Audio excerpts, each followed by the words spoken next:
Retail crime is a multi-billion-dollar problem for stores across the country. Maybe you've seen videos of people smashing and grabbing products and running right out the door.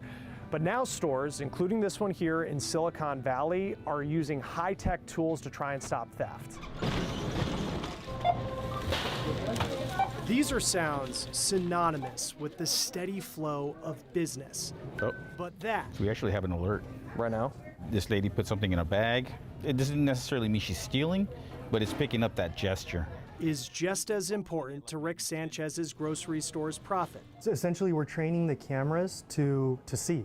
We're giving them a brain. In the back, Hiram Malji showed me what his company Veesion created that's being used in this store and many others nationwide. These are actual incidents that took place. So if you notice, the gentleman there is putting something into his backpack. Artificial intelligence, high-tech computer software that can detect gestures and movements that could be shoplifting. The technology doesn't go off a person's sex, race, or how they're dressed.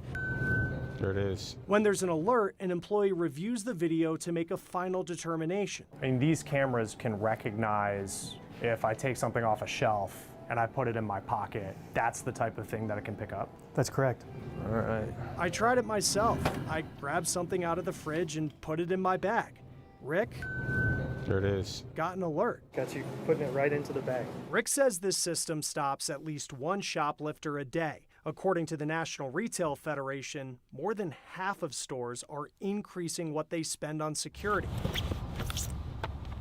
And sadly, crime is impacting the prices consumers pay as well.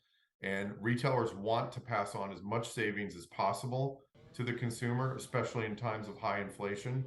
And theft and losses going out the door is impacting all of us. Jason Stracheski told me part of the problem is some police departments don't treat retail crime as a high priority. And thieves, especially crime rings that resell stolen products online, take advantage of that. A signal was sent that you could run into a store, steal property, run out the door, and either resell it online in another location for your own personal profit, and no one was likely to file charges or come after you. Right now, the National Retail Federation is pushing Congress to pass 2 bills by the end of the year. One would create a Homeland Security task force that would help law enforcement share information on organized retail crime across state lines.